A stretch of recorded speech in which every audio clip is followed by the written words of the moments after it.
Have you ever wondered what it feels like to be erased from someone's life by a single email and then replaced inside your own home? My name is Lucas Álvarez. I'm 48 years old, a senior architect based in Austin, Texas. I've spent my life designing spaces meant to last forever, quiet homes, strong foundations, clean lines. But none of that prepared me for what happened on a rainy Monday morning when I checked my inbox and saw a message from Sophia, my wife of 14 years. The subject line read, "It's over. I found what I deserve." Attached was a scanned PDF of divorce papers and a photo.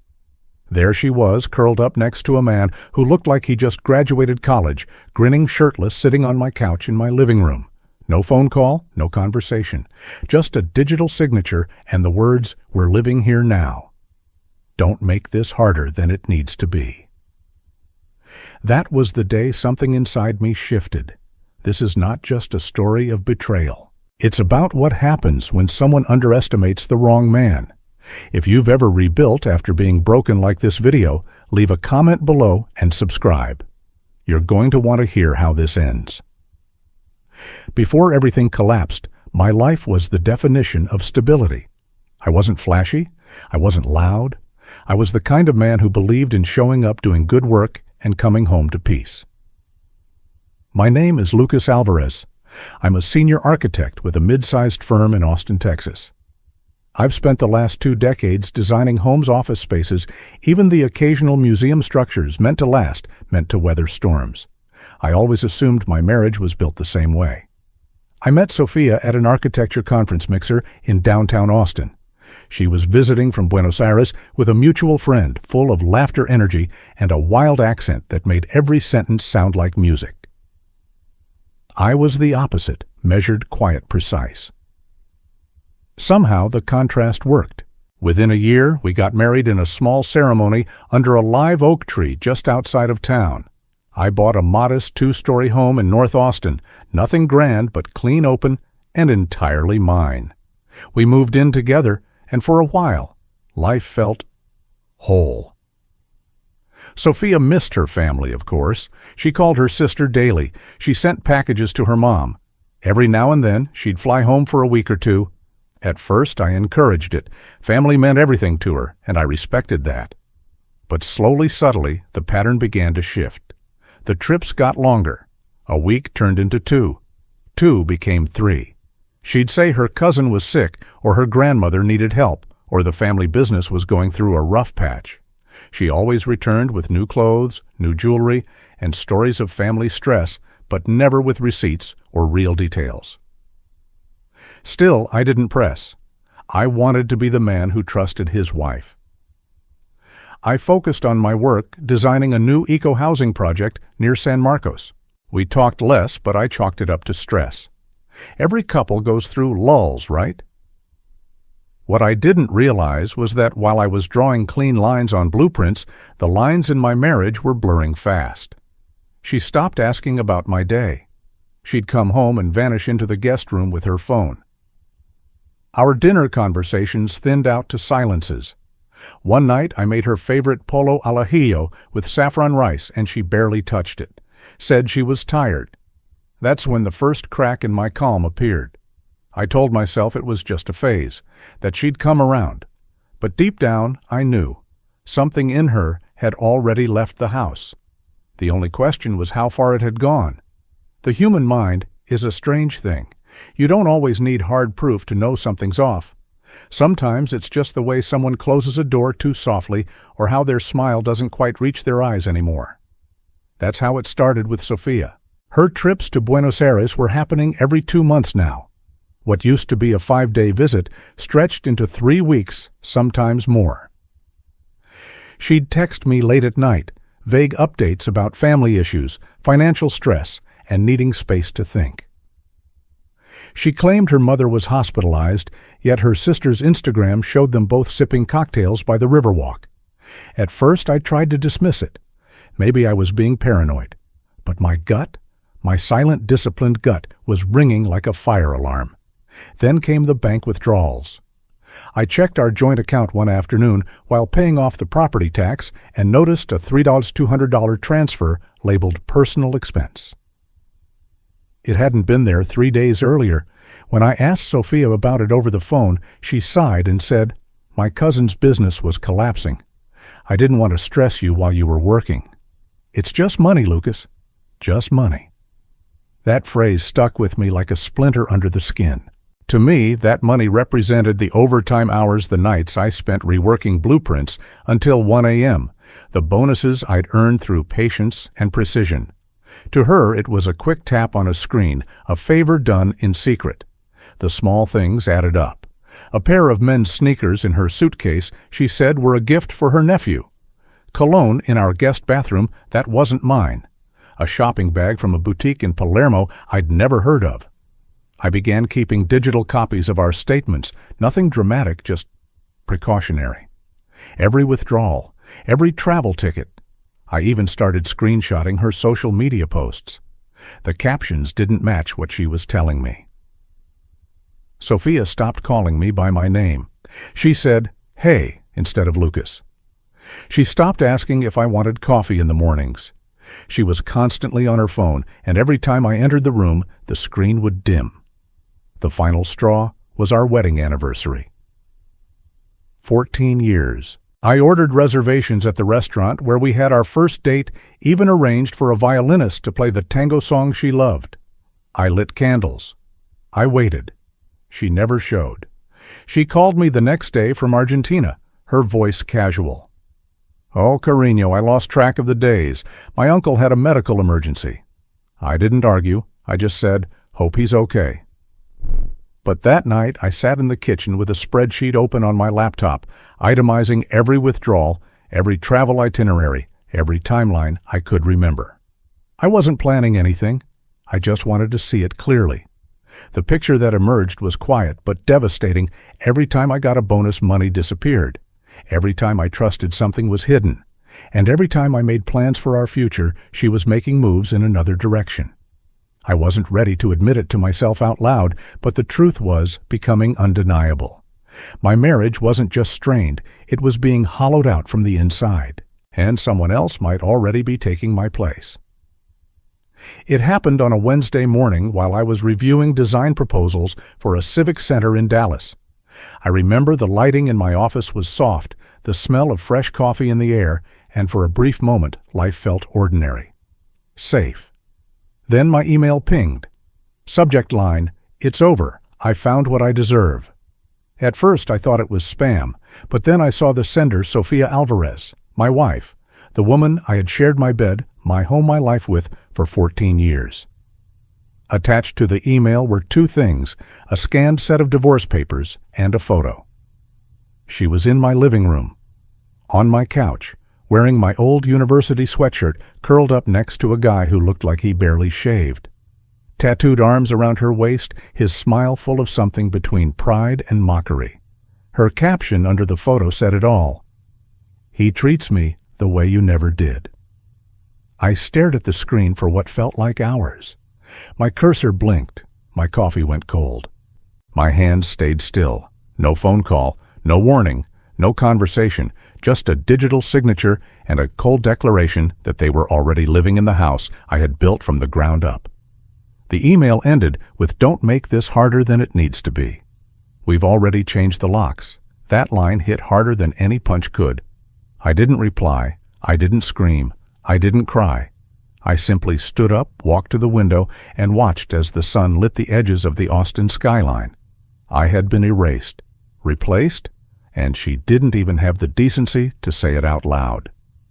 That was the moment something inside me shut off, not in anger, but in clarity.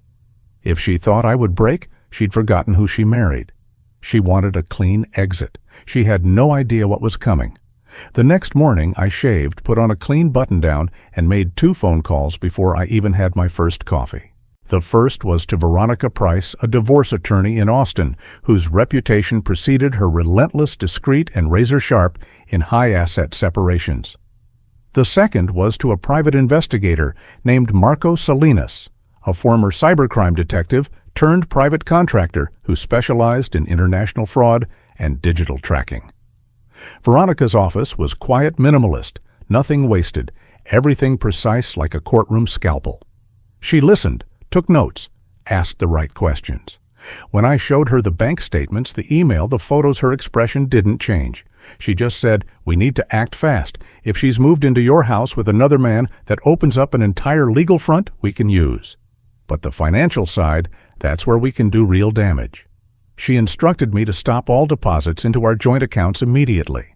We created a new private checking account under my name, rerouted all income there, and began collecting every shred of evidence I'd documented. Then she asked me a simple question. "How much are you willing to fight for all of it?" I said. Marco, the PI, was faster than I expected. Within 5 days, he'd already accessed publicly available data, cross-referenced Sophia's tagged locations on social media with flight logs and property activity. But the real bombshell came from a deep dive into her recent digital footprint. "Lucas," he said, sliding a folder across my kitchen table, "your wife's been funding this guy's lifestyle. Gym memberships, hotel rooms, restaurant bills, all paid from cards tied to your business account." My jaw clenched. "Business account? Yep. She used your company card. Probably didn't think you'd notice since it's under marketing expenses." Inside the folder were timestamps, locations, merchant names, and security camera stills. One image showed Sophia at a high-end steakhouse in downtown Buenos Aires toasting a glass of wine across from her new boyfriend. That dinner alone cost over $700, and I paid for it. Marco also flagged a series of emails between Sophia and someone named Diego M., the boyfriend, it turned out. They weren't just flirting, they were planning. Talking about what they'd do once the divorce cash came in, how they'd renovate my house, open a gym together, and build something new from his old life. She wasn't just leaving me. She was cannibalizing the life I'd built and using it to fund their fantasy. I looked at Marco, then at the neatly organized folder. "This isn't revenge," I said quietly. "It's repair, and I'm fixing the damage." The hunter had woken up, and now I had targets. I thought I had seen the worst of it. The betrayal, the spending the boyfriend living in my house. But what Marco uncovered next changed everything, not just the direction of the case, but the way I understood Sophia entirely. He handed me a printed email chain translated from Spanish. The subject line read, "Future Plans and Lucas's Situation." Inside was a full breakdown, Sophia writing to Diego detailing my income, my assets, my retirement account, even the current market value of the house. She included passwords she'd secretly stored, screenshots of our tax returns, and estimates of how much she expected to walk away with after the divorce. She ended the message with, "He's boring but profitable. I'll take what I can, and we'll start fresh." I read the line 3 times. Boring but profitable. 14 years of marriage turned into a cost-benefit analysis. But there was more. Marco found posts on Sophia's private Instagram account, one she'd blocked me from, where she had begun spinning a completely different narrative to her friends and family in Argentina. In the captions, she wrote about escaping a controlling man, about finally finding the courage to start over after emotional abuse, and even hinted that she feared for her safety. There was never a single moment in our marriage where I raised my voice, much less a hand. I paid for her education. I paid for her mother's surgeries. I celebrated her wins, covered her mistakes, and built a life around making sure she felt secure. And now she was using that silence against me, weaponizing my restraint, rewriting our story so she could play the victim. "She's not just leaving," Marco said. "She's building a case. This is a strategy." I felt cold all over, not from rage, from precision. She hadn't just found someone new. She had been preparing this for over a year. The trips, the money, the sudden interest in my retirement plan. Everything had been coordinated to paint a picture: abandoned wife, abusive husband, rightful compensation. And it got worse. Marco discovered that Sophia had already contacted a lawyer in Buenos Aires. She was trying to file first under Argentine law, which could potentially give her more favorable terms. If she filed before me, I could lose control over jurisdiction, and she might secure spousal support, shared asset claims, or worse, freeze my accounts from abroad. She's 2 steps ahead, Marco warned, but she thinks you're still asleep. That night I didn't eat. I didn't sleep. I sat at my desk rereading her messages, the lies, the manipulation. This wasn't heartbreak anymore. It was war, and she thought she could win because I was quiet, polite, predictable. She forgot that I make a living identifying weaknesses in complex systems. She just happened to become one. If she wanted to play victim and rewrite the narrative, she'd learn the hard way real stories leave evidence. And the truth was about to catch up with her. I sent a message to Veronica the next morning. She's planning to file in Argentina. We need to move now. Her reply came within minutes. Understood. It's time to flip the script. By the time the sun rose that Friday, everything was in motion. Veronica had already drafted the divorce filing citing marital abandonment, financial misconduct, and fraudulent use of business accounts. The moment I signed it, we officially filed in Travis County, Texas, locking jurisdiction under U.S. law before Sophia could file in Argentina. That single move changed everything. Next, we froze every joint account under a temporary court order. Veronica filed an emergency motion for exclusive use of the marital home, citing the fact that Sophia had not only abandoned the property, but was also unlawfully cohabitating with another man inside it. A judge approved it within 48 hours. Legally, the house was now mine again, and any further access from her side would be considered trespassing. But Veronica wasn't done. She looped in a forensic accountant to trace all misuse of funds tied to my architecture firm's business account.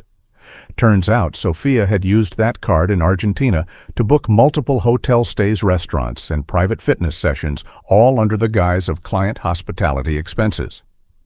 This opened the door to potential tax fraud, a move that could shift her case from civil to criminal if pursued.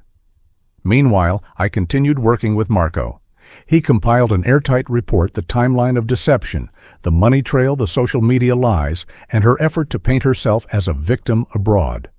We cataloged every instance of misappropriation and coordinated it with the dates she was traveling. It all matched. Every lie had a timestamp. Every transfer had a receipt. Then we moved on to asset protection. With Veronica's guidance, I placed my remaining personal savings, retirement holdings, and investment properties into a revocable trust, naming myself as sole beneficiary. This shielded those assets from potential marital claims as long as the move happened before formal divorce proceedings escalated. Legally clean, ironclad.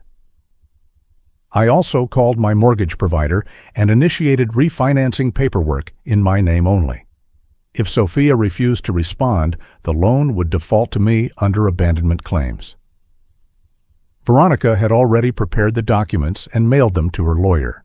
The message was clear: she wasn't in control anymore. She thought I'd sit back and let her drain me. Instead, I had built a firewall around every dollar, every asset, every inch of the life I had created. And the beauty of it, she never even saw it coming. It was on the 16th day after we filed when my phone rang. I was in my temporary apartment, small, clean, quiet. No echoes of betrayal in the walls. I let it ring twice before answering. The name on the screen was still saved as Sophia. I hadn't changed it. I didn't need to. Lucas, what are you doing? Her voice was different, higher, tight with panic. Gone was the smug tone from her email. Gone was the confidence from the picture she'd sent. Getting divorced, I said calmly. Exactly what you asked for. This isn't what I meant. You're freezing accounts, locking me out of everything. I have rights. You had rights, I replied. But you gave them up the moment you moved another man into my house, drained my accounts, and tried to file in Argentina behind my back. There was a pause. Then the voice softened, like she thought charm might still work. It's not permanent. Diego was just a phase. We can fix this, you and me. I actually laughed. I have emails, Sophia. Emails where you call me boring but profitable, where you outline how much you expect to get after the divorce. I have proof of every dollar you spent on him with my business card. This isn't a misunderstanding. This was a strategy, and it failed. Her breath caught. "Lucas, please, let's not do this in court. We can settle." "Fairly?" "Just us. We are settling. My lawyer says you owe me $58,000 in misused marital funds, and that's before potential damages for tax fraud and defamation. I don't have that kind of money." "I know. That's why the court is freezing your access to anything left in our joint accounts. The rest will be deducted from your share of the assets, assuming there's anything left to split." Silence. Then a whisper. "You can't do this." I took a breath, steady and deliberate. "I'm not doing anything. You did this. I'm just making sure it costs you what it's worth." She hung up without another word. That evening, Veronica called. Sophia's lawyer in Buenos Aires had reached out. They wanted to negotiate. "What do you want to do?" she asked. I didn't hesitate. "Tell them no." She made her choice. Now she lives with the consequences. The courtroom was smaller than I expected. Just 2 rows of benches, a tired ceiling fan spinning above, and Judge Melissa Kane seated behind a modest wooden bench in downtown Austin. But what happened inside that room would become the turning point of everything Sophia thought she had secured. She walked in wearing a sleek black dress and oversized sunglasses, flanked by 2 lawyers she could barely afford. She didn't look at me. Not once. Diego wasn't with her. According to Marco, he had disappeared the week her bank access was frozen. No money, no boyfriend. That's how loyalty works when it's bought. Her attorney began with a performance. "Your Honor." My client was emotionally neglected, abandoned in her marriage. She found companionship elsewhere only after years of emotional absence. This isn't about fraud, it's about heartbreak. Judge Kane didn't even blink. "Mr. Álvarez," she said, nodding to Veronica. "Please proceed." Veronica stood and calmly opened a large binder. No theatrics, no raised voice. Just documents, bank statements, credit card charges, hotel receipts, wire transfers, screenshots of emails and messages. She laid it all out, how Sophia drained our joint account in sync with every trip to Argentina, how she used my company card to fund her affair, how she misled financial institutions by classifying transfers as medical emergencies. But the strongest hit came from the printed emails where Sophia referred to me as boring but profitable and detailed plans to take half my assets and start a new life with Diego. When we presented her social media posts accusing me of emotional abuse while simultaneously showing cheerful photos of our vacations, anniversary dinners, and shared holidays. Judge Kane leaned forward. "Counselor," she said to Sophia's team, "your client lived in her husband's home, had full access to their finances, took vacations funded by him, and is documented planning a romantic future with another man, all while falsely portraying herself as a victim. You want this court to ignore financial misconduct, fraud, abandonment, and defamation in favor of emotional theory. That's not going to happen." Her verdict was swift and unapologetic. Sophia was awarded nothing from our divorce, no share of the house, no portion of my retirement, no access to business assets. Instead, she was ordered to reimburse me $58,000 for misappropriated marital funds plus legal costs. The judge further ruled that any future attempts to claim abuse publicly could result in civil defamation charges pending enforcement. She stood, frozen hands trembling, as her lawyers whispered options: appeal, delay, bargain. Her face, once smug and self-assured, had collapsed into disbelief. For the first time I saw fear not of me, but of reality. I packed my folder, nodded once to Veronica, and walked out without looking back. Justice wasn't loud. It didn't need to be. It was built the same way I design buildings, line by line, proof by proof, until nothing false can stand. And as the courthouse door closed behind me, I knew the structure she tried to destroy had already been rebuilt, stronger, smarter, untouchable. 6 months later, I closed on a quiet house in San Antonio. Smaller than the old one, but peaceful. Clean lines, soft light, and silence that doesn't feel like emptiness. It feels like clarity. I decorated it myself. Every item, every corner, mine. No ghosts, no lies. Sophia tried reaching out emails, voicemails, even a letter once. Apologies dressed as nostalgia. I never responded. Diego vanished when the funds dried up. She's reportedly back in Buenos Aires, working part-time, living off help from her family. Actions have consequences. Some are paid in dollars, others in dignity. At work, I got promoted to director of design, not because I fought harder, but because I focused on what mattered. And now I sleep better, knowing that silence, when chosen wisely, can speak louder than revenge. If this story reminded you of your own strength or of someone who's forgotten theirs, leave a comment below. Sometimes all it takes is one decision to rebuild everything. Thank you for staying until the end. If this story moved, you hit like, subscribe, and share it with someone who needs to hear that not all endings are losses, some are beginnings in disguise.